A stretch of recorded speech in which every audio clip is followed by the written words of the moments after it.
Hello, everyone. Thank you, and welcome to NCI Live. My name is David Groth. I'm a technical sales specialist here at Network Center.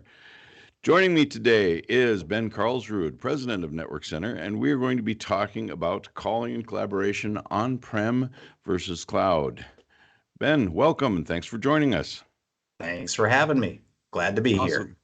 Awesome. It's good to talk to someone. Ben is also a fellow telecom guy. Both him and I have shared many stories of working together in telecom. We've worked on a lot of similar projects. So today we're going to be talking about a lot of things that how on-prem and cloud are different and why one versus another. We're getting a lot of phone calls lately about people wanting to move to the cloud, or why should they, why shouldn't they?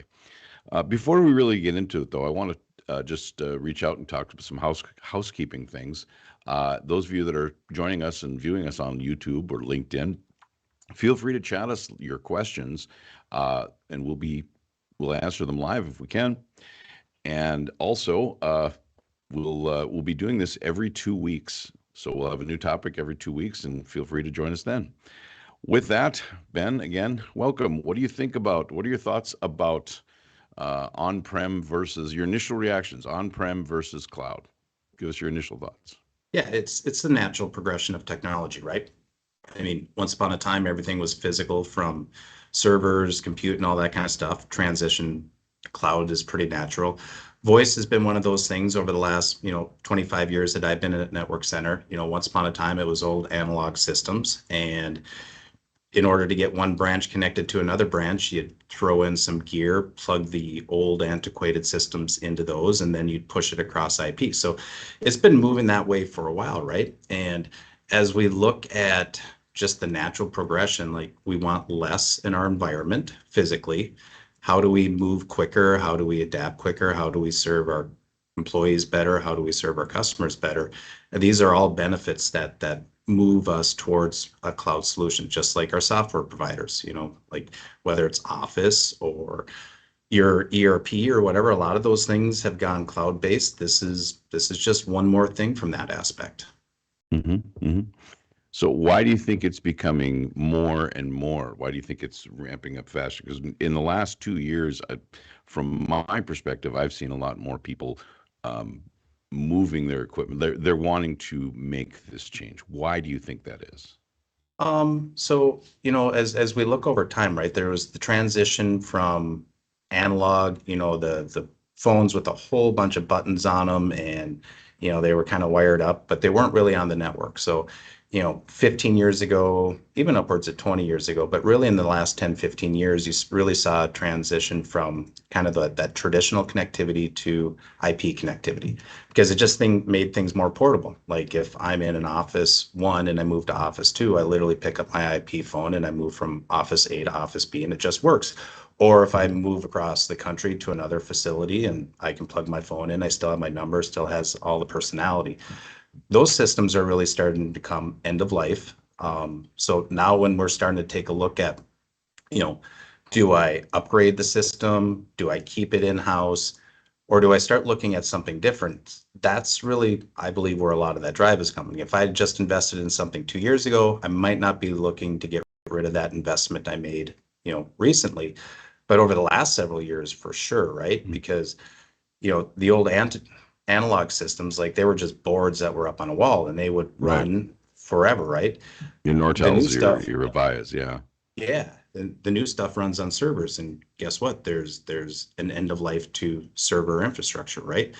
So then we start talking about, hey, what are the new, better ways that we could help facilitate a lot of different things, whether it's voice, whether it's collaboration, and kind of bring it into a single pane of glass. What allows us to not have to reinvent or reinvest in a lot of on-site hardware types of things to allow us just to be more, let's call it nimble. Hmm, sure. That's very cool. So, so you talked about let's start talking about the benefits of going from prem to the cloud. Let's list off a couple. What would you say? Let's start with the top three. Let's start with three. What would you say the top Well, three are? your top Because we're three talking might pros be, and cons. I'm sorry, I didn't want to interrupt. yeah, We're talking pros and cons, right? So let's start with the pros, natural progression. What would you say the yeah. top three are? So top three might be different based on who you're talking to within an organization, right? Fair, yeah. Um, some of it might be I want to manage less on my internal environment, right? Because you got backups, you got maintenance, you got all of this kind of stuff. When you talk about cloud solutions, Hmm. like it's continuous improvement, right? Like there new features, new upgrades just happen. Right. And there's usually maybe a simpler interface, maybe not a simpler interface to jump into. Um, so you get rid of that on-site kind of clutter, right? Usually you're working in multiple aspects of the business into a single pane of glass, so you're portable at that point in time, applications from your desktop, because a lot of the conversation isn't so much the physical phone at my desk anymore, like how many buttons am I going to get, right? Because we're pretty ingrained with the Vonage from once upon a time ago, you who type of thing. Hmm. And there's a lot of providers that have been doing the web-based kind of things. Um, and when we talk about organizations, and we'll talk about some of the cons, right? But network internet infrastructure has absolutely improved over the last 5 years from a connectivity standpoint. Maybe a little bit less in some rural areas, but definitely in what we would call larger metro areas from connectivity. So it's again, you go from a capex to an opex. So when you're Hmm. talking to the finance person, those are things. Usually it's an easier interface from an administration standpoint.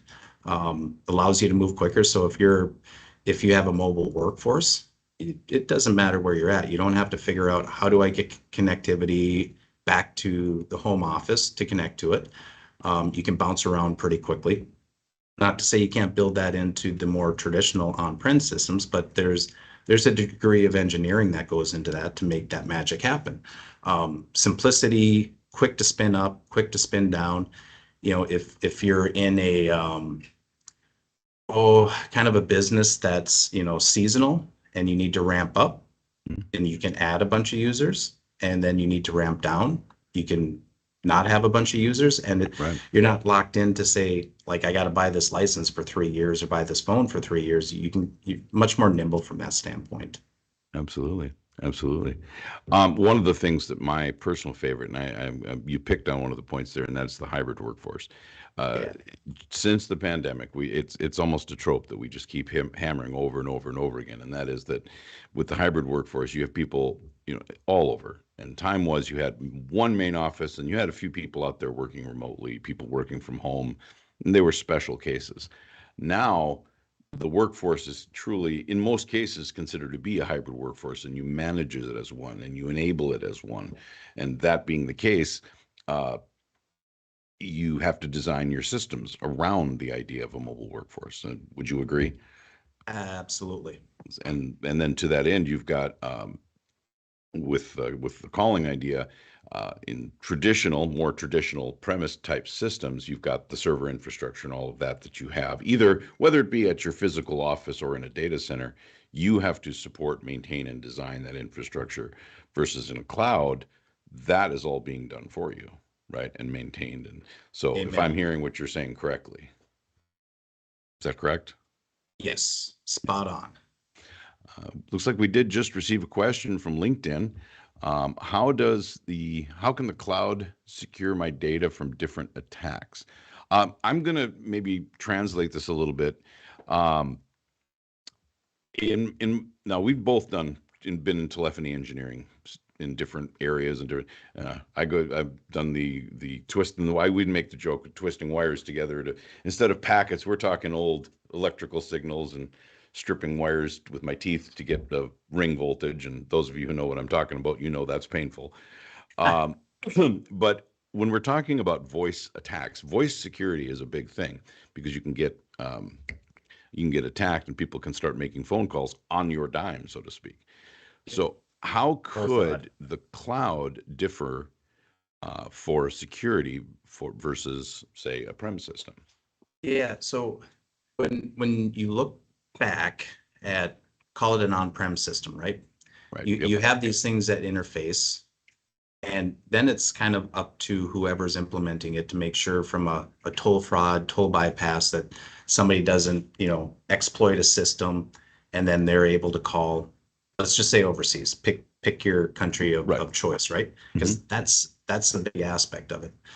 On the cloud side of things, so if they're let's say there is a security exploit, um, they can push that out significantly quicker than Mhm. if you're on-prem, because all of a sudden, we have to get involved, somebody else has to get involved, and then we're pushing a security update. So the Yep. ability to react quicker, much like, moving your email up to the cloud, right? Whether it's 365 or Google or whatever it is, the ability to respond to a day one exploit is significantly quicker.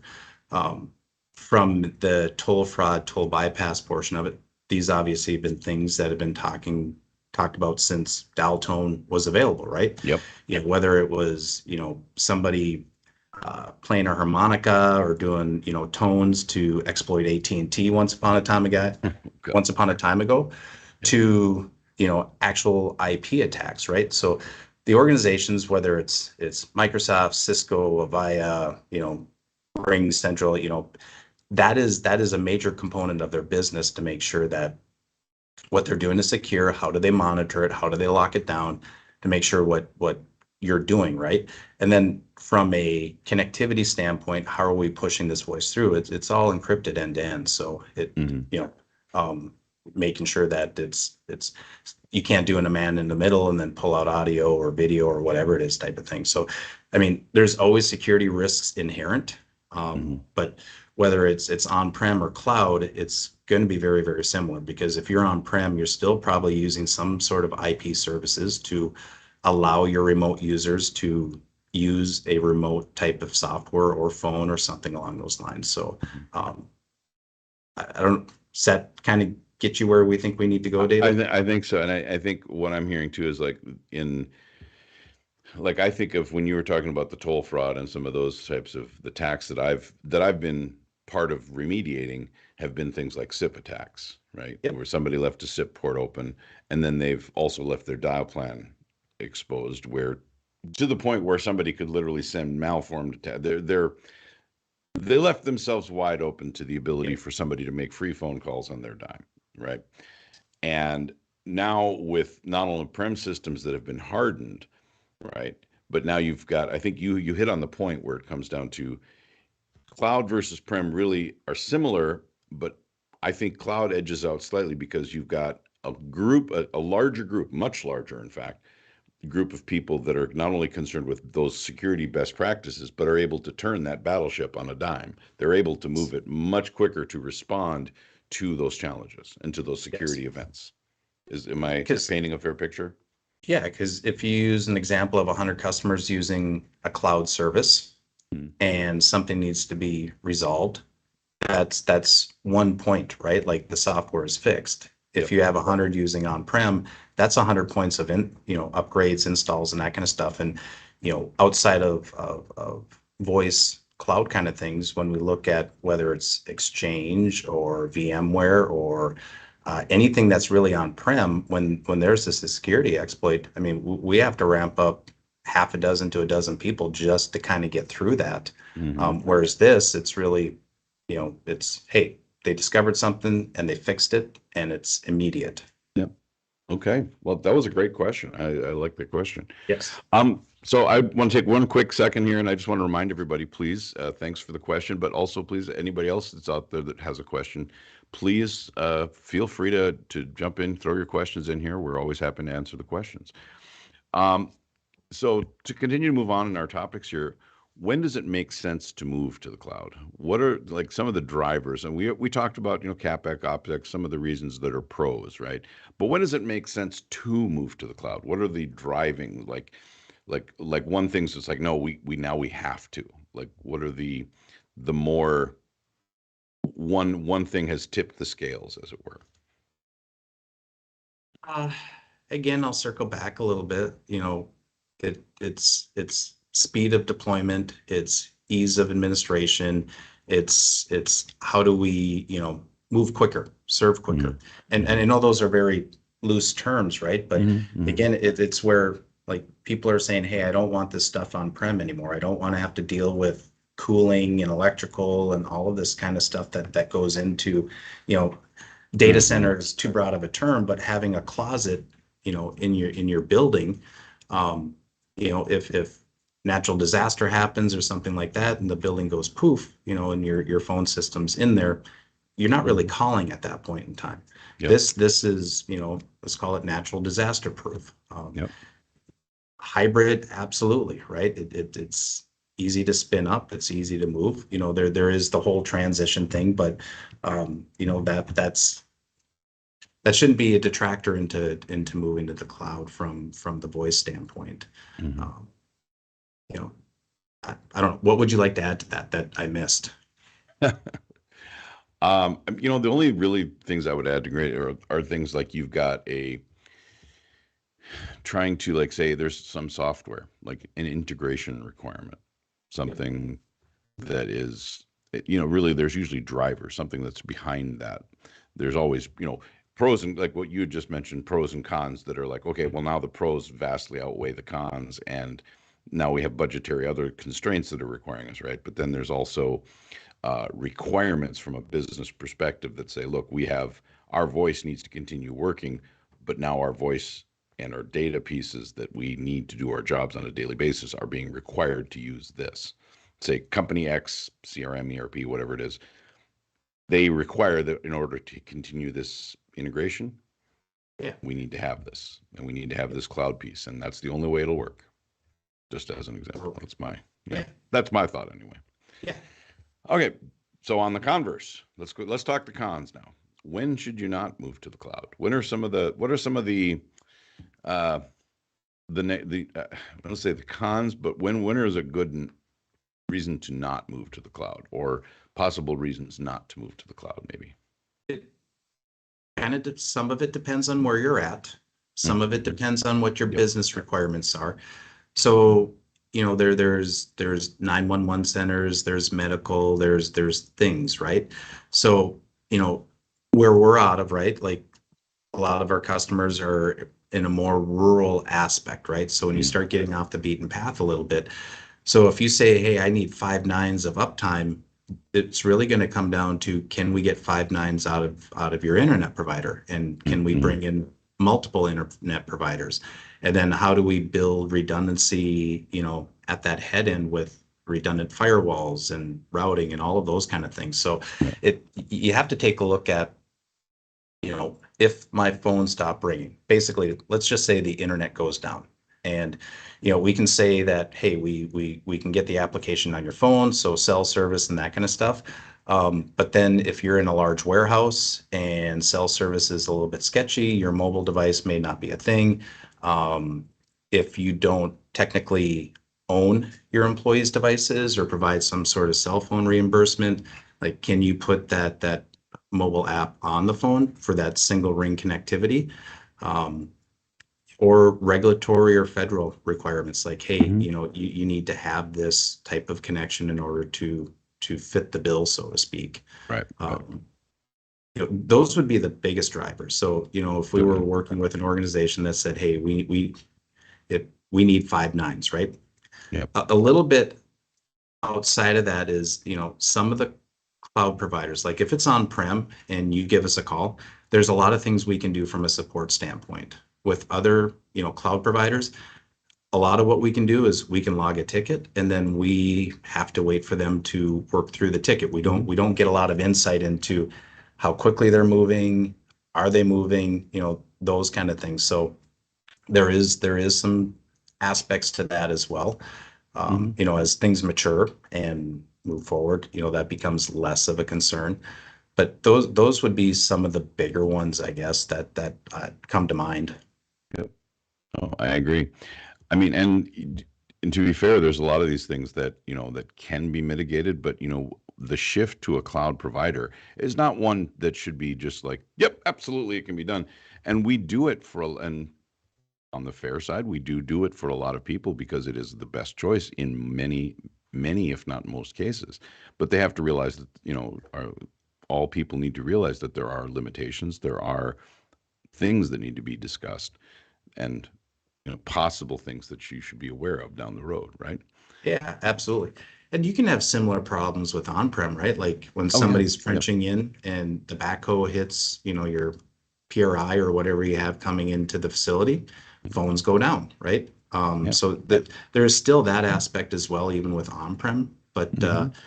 it's how critical are your phones, and what can we do to design a system that brings that two nines or three nines to five nines, so to speak. Hmm. Um, or you're in a geography that literally just doesn't support it. Like we can't Hmm. make it happen. And then it's a business case for the customer at that point in time. Like, yep, we're Right. willing to take the risk. We understand it. And it's not detrimental to the business, or we have a workaround to address it. Right. It's literally balancing all those factors, right? You've Yeah. got budget, uptime. It's like pretty much everything else in IT at this point. It's budget, balancing all those factors. You Yes. Cost benefit, right? Yeah, completely, Bring completely. bring it down to that. So what are you mentioned on a couple of them, but let's talk. What are the challenges of then moving a phone system to the cloud? What are the if we need to do it? What are the challenges we're going to run into? We're going to paint the picture here. If we've dedicated ourselves to doing it. What are the challenges we're going to run into? So challenges, it's so different interface for the end user, right? So it's training, because they're probably in most cases maybe using some sort of application on their desktop. Maybe they're not yet. Just depends on what you're coming from. Mhm. Um, you know, do you want a hard phone at your desk, or That's is the it big going to one. be all, yeah, is it all going to be software at that point in time? And in all honesty, in organizations that transition from, call it a soft phone application, whether it's WebEx or Teams or Ring Central or Zoom or whatever that looks like, right? There's almost always they start off with a hard phone at their desk, and then 6 months later, that hard phone, it Sits might there. ring because Hmm. somebody's calling you, but you're probably answering it from your desktop at that point in time. Hmm. you know, Organizations that have applications already on their desktop that still, because a little more progressive on the development side of things, you know, they're already using some sort of application. So training is a little less of an Right. issue. And then we address, challenges from the standpoint of, do you have a security system on site? Do you Mm. have overhead paging? Do you Right. have elevator? Like, what are some of these more traditional faxing kind of things that we, Right. and they're not challenges, they're just things that need to be taken into consideration when moving to this, because Hmm. there's will still be some sort of on-prem device to make that connectivity between some of the more, call it, older systems, to Hmm. get them to be able to communicate with this type of environment. Right. My personal favorite of the things you've talked about, and what I run into the most when talking with our customers and just people in the community at large, is the phone debate, the phone versus headset debate. My favorite one is when people are dead set against a phone, just or dead set against using the computer to make a phone call. But then they'll say, "I want a phone, I want a phone, I want a phone," and then they say, "Okay, well, we'll get you a phone." And they say, "Okay, now I got my phone, I want a headset with it." Yep. I go, "Okay, but you're gonna have to explain to me now what your argument is against having just that." Well, Yeah. but and it usually kind of dies down at that point. But in my experience, it's been that the phone and all the stuff that's there, all the experience, the functionality in that has been with the prem and the cloud versions are just they're all migrating towards a software based piece. Yes. The phones are now effectively just the computers. The applications are now the functionality, excuse me, is now more on the computer side of things. Like you get more features and more functions in the computer program than you do on the phones. It traditionally wasn't. You had a phone and you had this cute little app you could do some stuff with and it was cool. Yes. Now it's the opposite. Now you get most of the functionality there, and then on your phone you would get, okay, I can make calls, I can see who's on the phone, and that's about it. Yeah. Yep. Yeah. Completely. The other challenge would be, again, kind of the more rural aspect of it, right? If we're in a major Mm-hmm. metro working with a larger telco from that aspect, Yeah. portability of numbers, more rural areas. Hmm. It's can be a bit more challenging on portability of numbers to the provider, or can we even get an integration to work with that more rural telco? Not because they're behind the times, it's just it's a different integration, and some of this is newer to them and they haven't transitioned some of their stuff to be able Right. to support it. Yeah, and that is just really it with in our market in our area, Upper Midwest specifically, and then in some I've dealt with some in the small rural communities. Um, they have they have just they have exceptions from the FCC not to have to port their numbers, Yep. and to that end, there are workarounds, as you said, but it does require either a physical box on site or them cooperation with them to send the traffic to whatever third party and some translations and technical stuff. But yeah, it can get funky Yes, it can. Yes, and it can. fun. So, well, we're getting close to the end of our time. I wanted to just remind everyone and open it up for questions here. We got about a few minutes left, so please, anyone who's got any questions, um, feel free to send them forward. Ben, it's been really great talking with you about all this. I know telecom is one of my favorite topics to talk about. You and I go back with some of our stuff, and I don't want to say how many years, but Novell. I mean, Yeah. Oh yeah, Novell. Yep.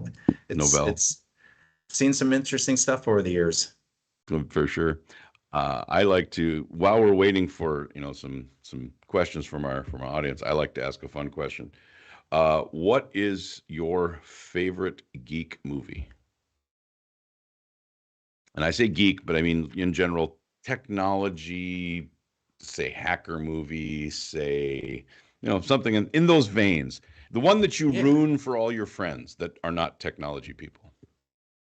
So there might be two of them. One of them is Hackers, which Okay. came out a long time ago. The other one I probably most people haven't seen. I don't know, but Sneakers was It's a two for really really good one. that was two for Sneakers. Love Last that guy movie. voted for Sneakers also, and that's my personal favorite. Yeah, My secondary one is War Games.